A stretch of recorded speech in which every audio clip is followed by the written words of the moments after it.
Hey, quick disclaimer before this video starts, I will be using numpad notation in the discussion of this game. If you're unfamiliar, using numpad notation means transcribing directions into numbers based on a standard keyboard numpad. For example, instead of down A or crouch A, you say 2A. For the ones important to this video, 4 is back, 6 is forward, 236 is a quarter circle forward, 214 is a quarter circle back, and 623 is a DP. If you have a problem with numpad notation as a whole, you can take that up with my non-existent lawyer. Now that that's cleared up, let's get into it. Hope you enjoy. Feel free to subscribe. 次は貴様だ。 Dio Brando. Really, he needs no introduction. The main antagonist of two parts in the JoJo manga and arguably the overarching antagonist of the series for his continuity, Dio is everywhere, and his legacy within the series and even outside of it are undeniable, and that extends to the JoJo fighting game, Heritage for the Future. Of course, Dio is playable in this game, seeing as he's the main villain, and I personally find him to be one of the most fascinating characters in the roster in terms of his design and really the premise of said design. Despite being one of, if not the most popular character in JoJo's and understandably being many casual players' first choice of character to learn, Dio is often considered to be one of the hardest characters to play in the game. Most people put him just below Devo in terms of difficulty. That difficulty probably wasn't intentional, but that's just the kind of game Heritage is, I suppose. Extremely high combo potential and damage are what define Dio, and he's a very strong character with lots of people still pushing his meta, but an awful grab, some terrible specials and supers, and limited mix-ups are the main flaws holding him back. The first thing you'll probably notice about Dio that stands out is his dashes and standoff. Be it forward or backward, both of his dashes are incredibly fast in terms of startup and recovery and travel a fair distance, allowing him to move in and out of ranges very quick. This gives him solid neutral presence, and when you combine it with hyper hops, dash jumps, and his teleport, Dio can dance around the screen. Since Dio is an active stand character, he can switch between fighting alone or with his stand the world by tapping the S button. His standoff defense is fairly average, but in stand on he actually has the highest defense in the game, a value he shares with stand on Jotaro and also Midler for some reason. Anyway, let's get to those buttons. Normally I like to start with 5A, it's most characters' jab, and I think it sets a generally solid standard for the rest of their kits. That is not what I will be doing today because I simply must start off with his most important button. 2A is the glue holding Dio together. This is a fast normal that grants Dio the incredibly flexible combo structure he flaunts, especially since it can be walk or uncrouch cancelled to improve the advantage on hit. It's 3-frame startup and it hits low, making it an integral part of Dio's pressure game. On top of that, the dashing version maintains that same fast startup. Dio has many ways to navigate neutral, and dash 2A is undeniably one of the best since it can start as pressure and potentially leads to a full combo. We use Dio 2A and use it a lot because it's a fantastic tool. His 5A is also 3-frame startup and it's also a good combo starter, but since it's not a low, it doesn't have the same utility as 2A. A mid-hitting combo starter just isn't as threatening since there's no real mix-up after a jump-in. A good portion of the cast can also duck it, further diminishing its threat as a pressure tool. It can be used as a last-second anti-air thanks to the sheer speed. 5B is a quick kick with a good hitbox that makes for a decent anti-air. It's air unblockable as most grounded normals are, and the hitbox is solid, making it quite effective at smacking jumpers out of the air. Just be aware that the hitbox only covers Dio's leg, so avoid using it to anti-air characters that are directly above you. 5C is an interesting normal with a rather odd property that makes it suited to ending combos. Normally on hit, 5C will launch the opponent, but if it hits at the end of a long enough combo, it'll instead cause a hard knockdown, allowing for Oki afterward. Also makes for a pretty damn good anti-air and a great method of chasing rolls since the hitbox is so big. 2B is, as you'd expect from the animation, a box standard anti-air. It's got a very large vertical hitbox and good disjoint, but it's slower than 5C and also does less damage, so take your pick. 2C is a sweep, one with damn solid range. It's unsafe on block, but it can be special cancelled, making it a solid poke. And best of all, it causes a hard knockdown on hit, making it one of his best combo starters along with 5C. In the air, Dio has JA and JB, two similar normals in terms of hitbox and animations. The main difference is that JB is slower and does 2 extra damage. Yeah, nice. JA is better for basically everything you want to use these two normals for. That is, as an air-to-air and an instant overhead to potentially close out games on opponents with pixel health or open people up in certain Noki setups. You can also use JC for the purpose of air-to-airs. This is another great normal. It'll meet most characters in the air with frightening efficiency and it makes for a stellar jump-in. With these normals combined, Dio can be surprisingly tough to swat when he's jumping, while also being able to check jumpers himself. One of the strongest things about Dio is that the dashing versions of many of his normals are also extremely strong. With how fast his dashes are, many of his normals that can be performed out of it make for extremely good approach options. For the highlights, we have Dashing 5A. This is his fastest normal, coming out in 2 frames. It's mostly used as a pressure tool since the sheer reach allows for Dio to start his game at shockingly long reaches.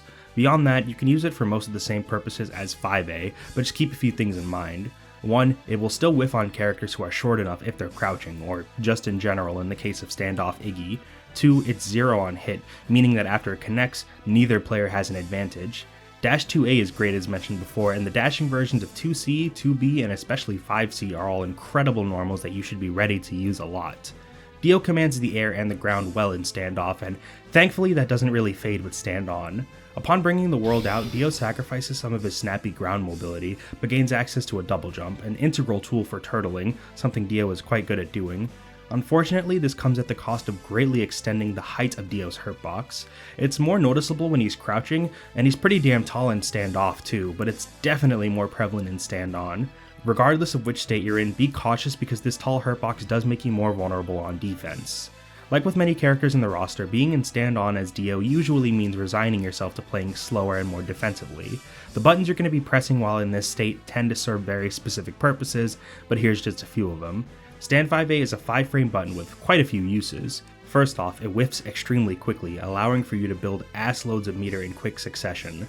Meter is quite precious to Dio, so anytime you're not trying to get in, it's not a bad idea to stand back at full screen and spam this normal to build bar.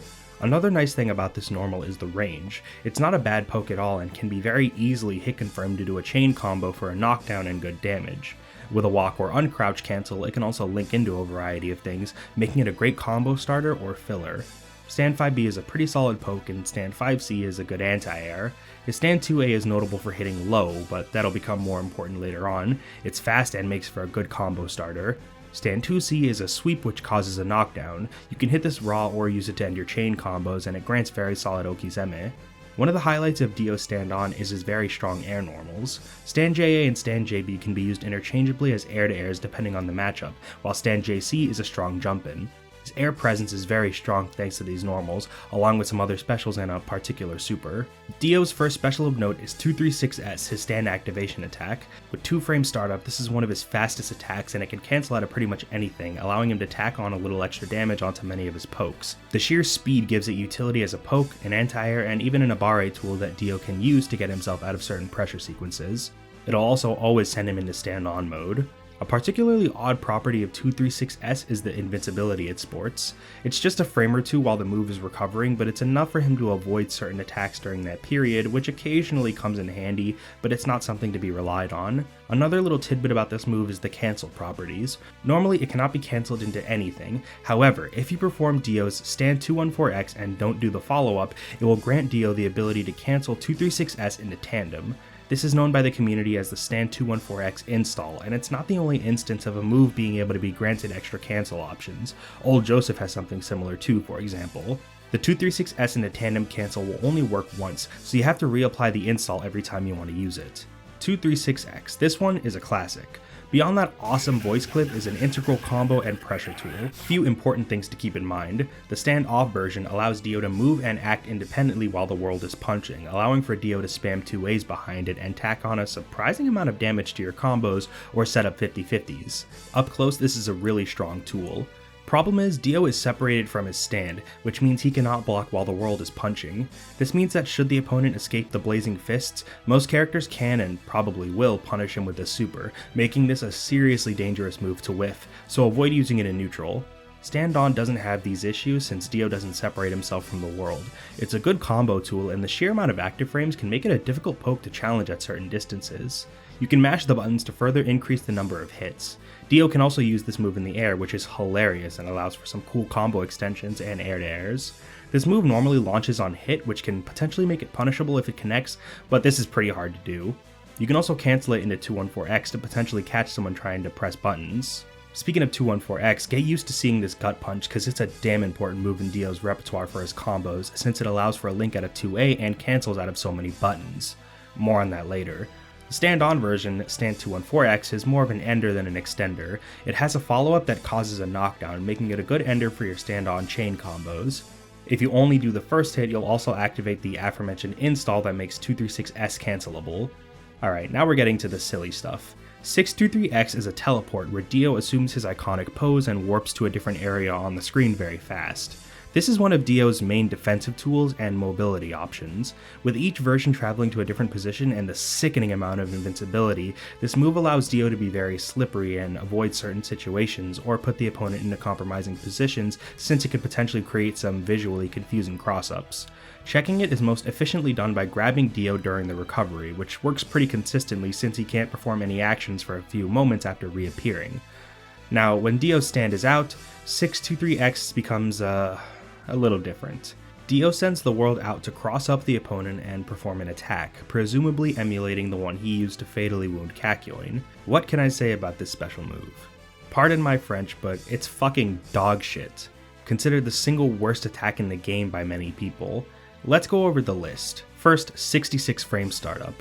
There is not a world, a universe, a single timeline where anyone should get hit by this. It can be avoided so easily by jumping, or dashing, or just moving. Anytime Dio uses this special, he's asking, begging to be punished for it.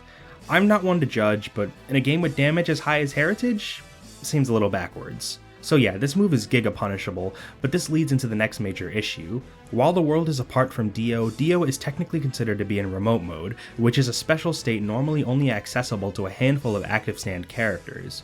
Problem is, being in that state means that if the stand user is attacked, they basically take double damage, sort of like a counter hit. So whatever you punish this move with will hurt Dio hard.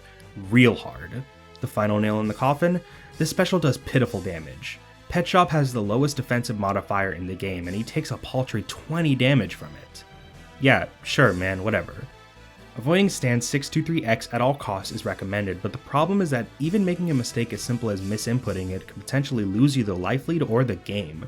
It's such a black mark on his kit, and it stands out in a real bad way. Thankfully we have a much better special to cap things off. The eye lasers travel full screen but can be crouched by a lot of characters. It does pretty solid damage on hit, but the awkward input can make it a little difficult to use. Not a bad move though. Dio has 3 supers, plus the universal active stand super of Tandem, allowing Dio to program a set of inputs for the world to repeat. Dio's Tandem is one of the best in the game thanks to his incredibly high damage potential, but otherwise it does pretty much everything you need a Tandem to do, like being a reversal. The knives are maybe the most polarizing super in the entire game. It's not uncommon for a super to be better or worse depending on if you're in stand off or on, but goddamn is that especially true for knives. The stand off version is really bad. Both supers have the same premise where Dio hucks a bunch of knives at the opponent, but the stand off version is impractically slow. The knives travel fairly fast, but the startup gives you all the time in the world to react to them and block, which means the reward for this super is, at best, usually just minimal chip damage. It looks cool, but it's just too sluggish to be practical. Now the stand-on knives? This right here is what makes the gods cry. This is one of the best supers in the game and allows Dio to effortlessly blow his meter for damage and safety. It's much faster than the other version and sports tons of inball, and this super can combo into itself for tons of damage. The biggest upgrade though is that Dio can use this version of the super in the air. Suddenly any attempt to anti-air or air-to-air Dio can be met with severe punishment if he uses this super, which makes Dio highly unpredictable once he leaves the ground when combined with other options like air stand 236X. Even if you stay on the ground, the knives are very hard to contest and can punish a ton of stuff on reaction. Seriously, this thing alone makes the Dio matchup utter hell for some characters. Some members of the cast are completely shut down by it. Stand-on knives is one of the best supers in the game, and one you can really just abuse when you have the meter to spend. 214AA recreates another iconic moment from Dio's fight with Jotaro, the Road Roller. This is a cool super, but it's unfortunately also really bad. I'm sorry, but you literally have to be asleep to get hit by this shit. Other than a highly disrespectful punish for some very slow supers or a way to avoid time stops, it's borderline worthless. It's also extremely unsafe on block, and some characters with fast wake-up speeds can punish it after it connects. Still, if it does hit, it looks cool as hell. Bloody Summoning is the final conventional super of Dio's. This is a hit grab that will activate a cinematic after it connects. It fits right in the middle between the amazing stand-on knives and tandems and the awful Road Roller and stand-off knives. It's okay. It has a lot of invul, so it's a pretty decent reversal, and the sheer amount of active frames allows it to be used as a solid media option, but as a whole it's just not worth spending meter on most of the time. A funny thing about this super is that if you whiff it and then perform an air stand 236X very close to the ground, the first hit will activate the Bloody Summoning cinematic. Very strange. Oh yeah, there's also the time stop. This is a super Dio shares with Shadow Dio and Jotaro. For all three characters, it's a pretty similar song and dance. Spend 3 bars, and after a lengthy startup, the opponent will be completely frozen, leaving them at your mercy until you run out of meter. It's probably, actually easily, the sickest super in the game when landed in a real match, but doing that is stupidly impractical, especially because a regular BNB for all 3 of these characters yields far greater reward for less or sometimes no meter cost. There is a glitch associated with this super that all 3 time stoppers can take advantage of. If you activate the super just as a finishing blow is dealt, it will go through during the round transition, freezing the health recovery and effectively allowing for a free second or third round. Pretty funny. Dio's kit is full of some great buttons and some woefully bad specials and supers, all of which culminates in one of the most difficult characters in the roster to play. Now, in the past, I may have given the impression of Dio's difficulty being rooted solely in execution. It's true that this is the hardest thing about playing Dio since his combos are so important to him, but it's far from the only challenge. Still, it is undeniably what stands out the most. Dio's combos are long, flashy, varied, and hard as shit. I brought up that he's an incredibly popular character, and that is genuinely relevant, because it's not uncommon for new players to choose to learn Dio and end up being completely stumped by the idea of learning his hardest combos. It's a really funny dilemma, but anyway, Dio does have his fair share of pretty easy, super beginner-friendly combos that you can do, especially in stand-on, but if you're gonna step into the big leagues, you're gonna need to step up your execution too. 2A and its dashing variant as well as 214A are going to be the most important tools in your repertoire for this purpose. Together they form the glue that will piece together most of your combos. 2A is his best pressure tool, it can be chained up to 3 times, and it's really fast. He has other starters, but 2A is the most consistent one. 2A cancels into 214A, and it can also be linked out of 214A. The links themselves aren't that tight, definitely not one frame like you may have heard from some moron in the past, but what makes it tough is that hitting 2A into 214A requires the use of a technique called negative edge, where you perform a special move by holding down a button, doing the motion, and then releasing that button. In regards to this Dio combo, what I do is I hit the 2A, then perform the 1-4, then release A. With enough practice, it's pretty consistent. After the 214A, you can dash in and link another 2A, which can then be looped into an infinite. Remember that you must perform the crouching 2A specifically for this combo to work. The dashing version of 2A will not allow you to chain into another 2A. In order to make sure this doesn't happen, input 661A after the 214A hits to continue the combo. You also have to remember to dash deep enough in, otherwise you'll be too far for the combo to work.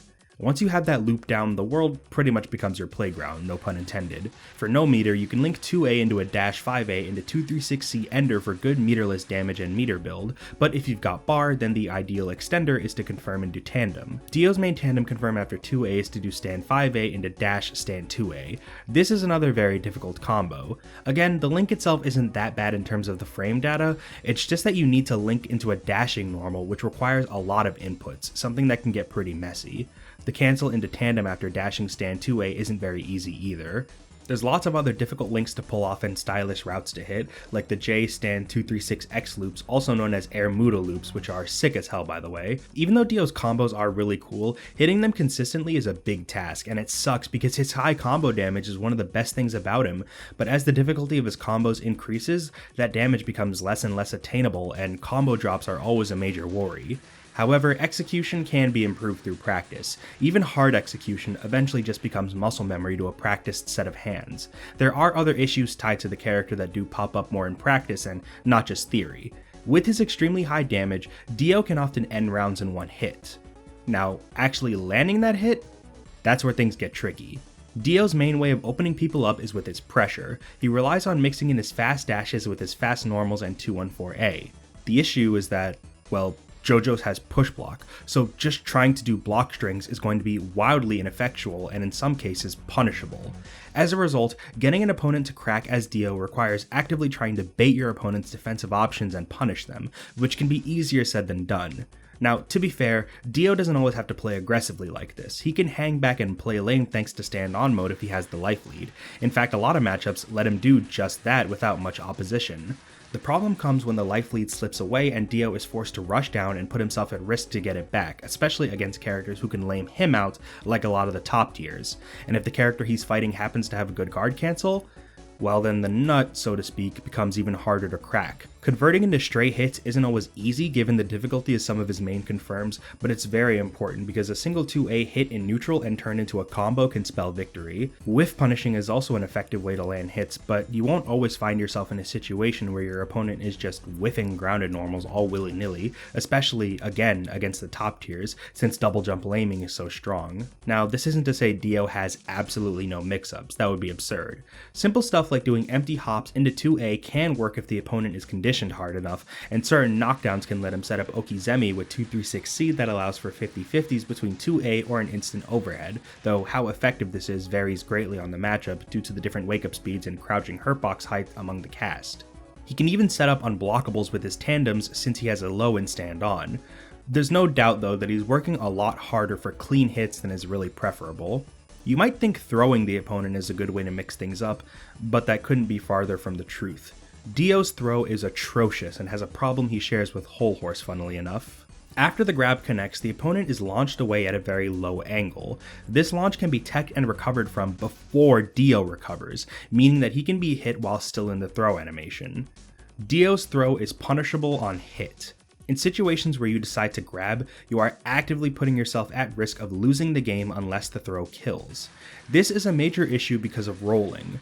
In Heritage, hitting A, B, and C at the same time while in neutral initiates a roll, which is a really strong defensive option. It's only strike and projectile invincible so it can be punished by throws, but Dio loses the ability to do this without putting himself in peril due to his throw being punishable, meaning he doesn't really have a consistent way to check rolls.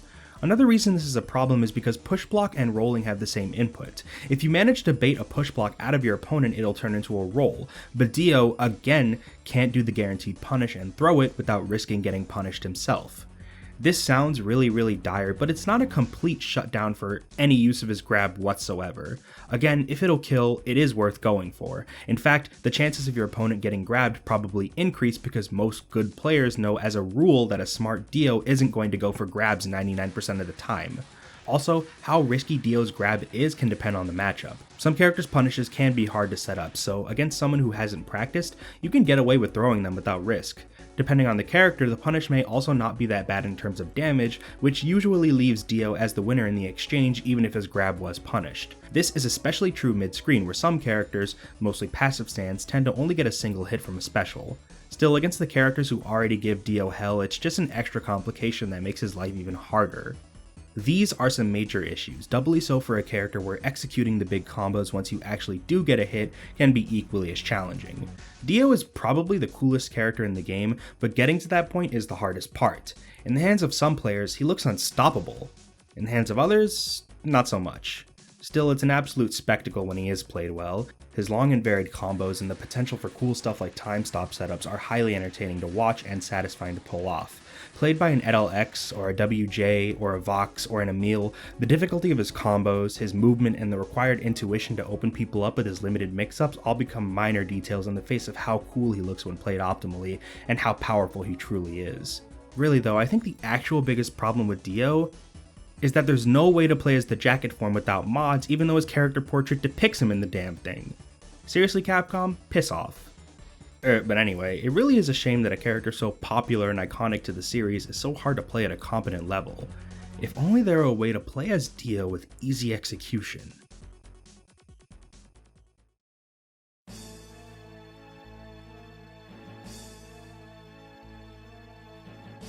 Well, would you look at that? Shadow Dio, or S-Dio for short, is a secret character, one of 6, but unlike the majority of them, he didn't debut in Heritage for the future. The version of the game to come before it, JoJo's Venture, featured him and young Joseph. Makes sense for S-Dio since he is a fightable character in the arcade mode. He and young Joseph were the only passive stand characters in that game, but they're joined by lots of others in Heritage. I just yapped on for God knows how long about the difficulties in Dio's game plan, primarily in regards to mix-ups and combo execution, which makes him one of the hardest characters in the game, but also one of the strongest. Sharply contrasting that is Shadow Dio, who tends to be seen as a mid-tier positioned character, and he's considered way easier in regards to simpler and easier to perform combos and a linear game plan that's easy to execute. That said, there's really one major thing of note about SDO, so let's just get it out of the way right now.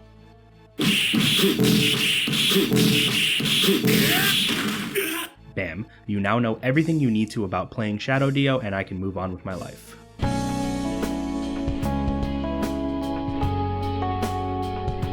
Alright, I'm just joking. There is way more to this character than the one combo that everyone and their grandmother knows how to perform with their eyes closed. Shadow Dio's physical appearance resembles his fully clothed counterpart, and as you would expect, many of his normals are identical in terms of animation. 5A, 5B, 5C, his air normals, they all look very similar, but functionality is where the two start to diverge. It should be made very clear right here and now that although some aspects of the two are similar, Shadow Dio and regular Dio are two completely different characters, just like with Rubber Soul and Kakyoin. If you're picking up S-Dio with the expectation that he's just going to be Dio with easier combos, then you are sorely mistaken. Learning SDO is learning an entirely different character. Like with regular Dio, SDO has real fast jabs, with a 4-frame 2A and a 2-frame 5A allowing for quick combo conversions. His 2B is a rather slow uppercut, and while it can function as an anti-air similar to Dio's, the disjoint on Dio's makes it less likely to trade with jump-ins compared to SDO's. SDO's 2C is a sweep, but it does not knock down like Dio's does. Thankfully, he has a command normal in 3C that fills the role of a hard knockdown low. SDO also has really good air normals, especially when combined with his fairly low jump arc and jumping hurtbox. SDO's dash normals tend to differ in terms of frame data, and they definitely aren't as strong as Dio's. His dash 5A is 5 frames to Dio's 2 frames and yields poor reward on hit. His dash 5C is way slower, making it a less competent neutral tool as it's more likely to be interrupted or counterpoked, and his dash 2C doesn't knock down like Dio's does. As mentioned earlier, SDO is a passive stand character. This means that unlike Dio and every other active and weapon stand, he does not have a stand-on mode. For passive stands, the S button instead activates unique, character-specific attacks. Think of it as being like the D button in BlazBlue. Anyway, Shadow Dio's S attacks all involve a silhouette of the world which pops out for long-ranged lunge punches. 5S is definitely the one that has the most utility as it's a pivotal combo tool and can make for a strong poke, a pressure extender, and an Oki tool. 4S can make for a decent anti-air, but it's real friggin' slow, as is 2S. Just be careful because the world does have a hurtbox during these attacks. Even the special move version, which sends the world pretty far out from SDO to perform 3 punches, is at the risk of getting blown up by a reversal super, so be conscious of your spacing. Shadow Dio's specials are almost entirely different from regular Dio's. There's no teleports or mudas to be found, leaving SDO with a different and admittedly more limited toolset. First up, we have the knives. Yep, SDO can fire these without having to spend a single bar of meter like his active stand counterpart. Score 1 for SDO. But SDOs are also worse in pretty much every way compared to regular Dio's stand-on knives super. Score 1 for regular Dio. SDO can toss the knives in 3 different patterns based on the button used to do the special. A throws them at a spread that covers in front of SDO, while B covers the space over SDO's head, and C tosses them low to the ground. This special also has 2 follow-ups, the first of which will toss more knives, and the second finishes up by doing one of his supers. The problem with this move is that it's really slow to start up and doesn't even do close to enough chip damage to make up for how trivial blocking it on reaction is. On the bright side, if these knives do somehow hit a grounded opponent and you're close enough, you can follow up with a normal like dash 5C and potentially convert into a full combo. 623X is a command throw. It's highly damaging, but the startup is slow enough that it's pretty easy to jump on reaction if you're paying attention, and you can heavily punish SDO for whiffing it. Used as an occasional mix-up tool, it can be pretty decent, especially after a knockdown. Since normals in this game can be cancelled on whiff, you can whiff a normal and cancel it into the command throw to potentially make the startup even harder to react to. 421X is a counter. Similar in function to Rubber Soul or Old Joseph's, Shadow Dio's is unique in that it works on projectiles, unlike the other two. On hit, it warps Shadow Dio, which usually results in him appearing behind the opponent. The nice thing about this is that on a successful counter, the screen will freeze, which guarantees a punish even against the fastest recovering buttons. However, not everything this normal can counter will teleport him behind the opponent, which can make some punishes real awkward. Also, it's pretty slow, slower than old Joseph's and Rubber Souls. The risk is high enough that you'll eat a fat punish if it's called out, but the reward can be pretty nice too. Utilize it accordingly. Finally, we have the only special both Dios share, the eye lasers. However, the name is pretty much the only thing these two have in common. Shadow Dios have a unique input and function very differently. It's a full screen laser that can be ducked like Dios, but S-Dios is a bit faster. Uncharged. Shadow Dio, by holding down the button used to launch the laser, can charge it up. Once he begins flashing red, the damage of the laser will increase and it will become unblockable, but it also takes longer to recover. The unblockable's charge time depends on which version of the move you use. You would genuinely be less at risk of getting hit by putting down your controller in the middle of a match than you would be trying to charge up the C version, but the A version's unblockable actually charges quite fast. However, the fully charged C version also does mad damage. The uncharged A version is most commonly used as a long-range harassment tool. S-Dio's set of supers is highly situational and kinda bad. You're certainly not getting anything that measures up to the power of regular Dio's Stand-on Knives super or even tandems. 236AA is a high damage super that starts up too slow to really be used in combos outside of stand crashes. Since it's got invul on startup, it can be used as a reversal, but be warned, it's unsafe on block, so you may eat a big punish if the opponent calls it out. It does do high damage though, making it a solid punish when you can get away with it. 623AA is also a very slow to start up super, but this one's a bit more interactive. It comes in two parts. The first is a swing which knocks the opponent back and hits as an overhead. If you do the input again very soon after it hits, Shadow Dio will zoom behind the opponent while they're flying back and deliver a follow-up kick once the attack button is released. You have to delay the follow-up slightly for it to hit, and it also costs an extra bar of meter. In return for 2 hard-earned bars of meter, you get pretty pathetic damage. It's identical to 236AA, except you're spending an entire second bar of meter. You do get a hard knockdown, but S-Dio can also get that without spending meter. Add in that it's not really compatible as a combo ender because of the slow startup and being unsafe on block, and potentially being able to miss the follow-up, this super is pretty worthless. There is a glitch associated with the super that makes S-Dio invisible though. I guess that's entertaining enough to justify using it. 214AA is another super that uses 2 bars of meter, which I don't really get. Anyway, this one's not bad. It follows in the example of his other supers by being slow as ass, but the initial hit and the spores he releases are both unblockable. You can use this super to tack on extra unavoidable damage after a knockdown, which can be good if you want to guarantee the kill after a combo. Just be sure that the initial hit lands, as the long startup can easily be punished on reaction with the super if it whiffs. Shadow Dio has the time stop super as well, and it comes with all the trappings, although S-Dios is notable for being the only one without a super flash, which can make it a little harder to react to, but it's still hella punishable. Shadow Dio shares many of the trademarks that define regular Dio. They notably both have good mobility and rushdown and high combo damage. The difference comes in S-Dio's passive stand and more limited toolset, making him slightly less versatile. Without double jumps, he can't lame characters out nearly as well as regular Dio can, so you're going to be playing the aggressor most of the time, and trying to land the combo. The Shadow Dio loop is the combo that defines the character, and thankfully for anyone wanting to learn him, it's very easy to perform. 2A, 5C, 5S. After the 5S, dash up and do another 2A, and then repeat. Like with some of regular Dio's combos, doing the dashing version of 2A will not work, so perform 661A following the 5S to make sure you get the right version of the move. Although you can theoretically loop it forever, the game's infinite prevention system will eventually break the combo, and the generally agreed upon tournament rule set will limit you to 3 reps, after which you can end with 3C for a hard knockdown, or perform dashing 2A to set up for a throw reset.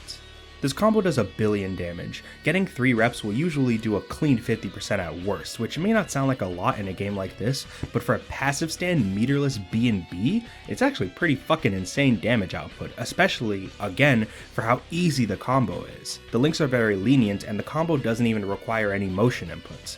For some perspective, I have literally never ever touched Shadow Dio in this game before working on this video, and it took me like 5 minutes to be able to hit this with consistency. It's a little tighter mid-screen since you have to dash pretty deep in to make sure you're not out of range, but it's nothing practice won't solve. S-Dio's loop has tons of different starters. If landing 2A isn't enough, you can go into it via 5A, 5B, 5C, dash 5C, jump-ins, basically anything that combos into 5S can lead into the loop, and 5S itself can too. SDO has other combos, notably for stand crashing, but the loop is the important foundation of many of his routes. This high damage makes him very dangerous, and his pressure can be downright ferocious when combining his buttons and fast jumps with his S buttons, although much like with regular Dio, push block can render much of this pressure ineffective if you aren't actively trying to bait it.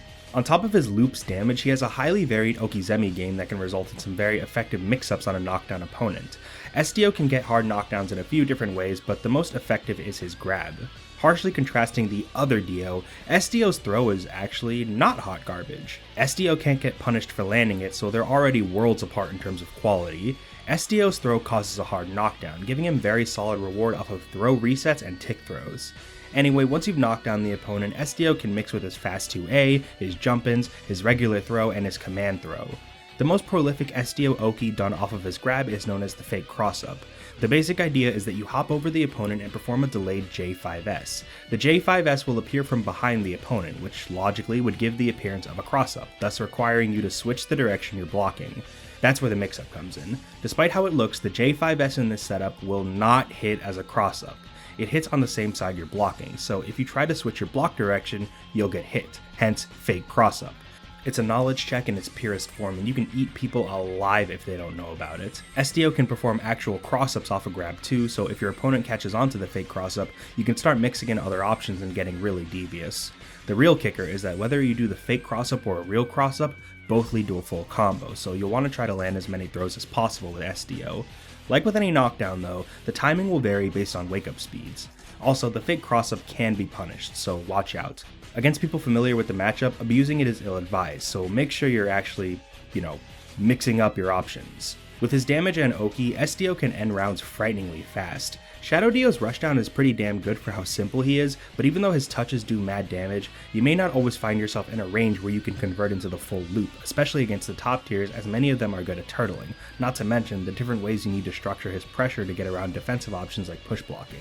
Often you'll find his most effective range is not right in the opponent's face, but in more of a mid-range where he can safely poke with his air normals as well as 5S and J5S, both of which convert into full combos, and where his pressure is less weak to push block. With his fast dashes, he can easily weave into or out of this space if need be, and he has his laser and knives as longer ranged, albeit slower and committal options. Close range rushdown isn't always the optimal strategy, so you'll have to suppress the inner gorilla in you sometimes. His main issues concerns his weak and committal defensive options. On top of how slow they are, both 236AA and 623AA being punishable on block means doing either of them as reversals during an opponent's pressure can be an easy way to cash in your ticket for the afterlife, so he doesn't have an abusable meter dump like Jotaro's Starbreaker or Dio stand-on knives. His 10-frame startup counter is hardly an effective substitute, and he's also cursed with a very slow roll. His guard cancel is good though. A lot of the defensive failings of SDO manifest in arguably his biggest problem: he's a passive stand. Being able to go into stand-on mode for active stands grants immunity to chip damage and getting knocked down, and losing out on both of these benefits hurts a lot. His ability to stall and maintain life leads is also lacking in comparison. 5S and his air normals can let him poke away at people from a distance, and he can get good damage off of the air-to-air hits, not to mention his hurt boxes in the air are obnoxiously small and can make him very annoying to anti-air, but it'll never beat the power of double jump or air dash laming like a lot of the top tiers and even most high tiers, many of whom happen to be active stands, have. The fact he has no way to mitigate chip damage doesn't help either. He also has a weird quirk where, for some reason, his hurt boxes when hit while crouching are the same as they are when standing. Admittedly, this can be a blessing or a curse, as combos that only work on standing characters will hit him while crouching, but combos that only work on crouching characters won't work on him at all. Now that's a brain blaster. SDO's simplicity may hold him back in terms of making him less versatile, but it can also be a big help to him. Shadow Dio is probably up there as one of the most popular characters in the game when it comes to player count, and he's a great choice for beginners as he's simple, his combos are easy, and he's got fast, free-form movement that allows for good neutral control. He can do a really good job teaching you the fundamentals of JoJo's. At the same time, he is a genuinely viable character. He may be a passive stand and he has flaws in his defense, but he has strong pokes, and the X factor of his damage and Oki keeps him a constant threat, as any hit can turn into a round if he can make the right reads. Basically, every good heritage for the future player at least knows how to play him, and he can counter characters that often make for pesky matchups. For example, he actually does surprisingly well against Pet Shop. The bird can neuter lots of characters' offense by just standing, but since he can't fly over any of SDO's buttons and he dies so quickly, SDO can give him more trouble than you'd expect, although, I mean, it's still Pet Shop. He's not totally busted, but he is very solid, which is better than you can say for most passive stands. And thus we have Dio and Shadow Dio, one considered one of the hardest characters in the game and one on the opposite spectrum. Funny that the same character represented across two different slots can be so different in terms of execution. Both Dios are very popular, and while they have peculiar issues, they're both pretty damn cool and I had a lot of fun discussing them. Hope you all enjoyed this video. Thanks for watching, have a great night, and take care. Hey everyone, this is the part of the video where I thank my channel members.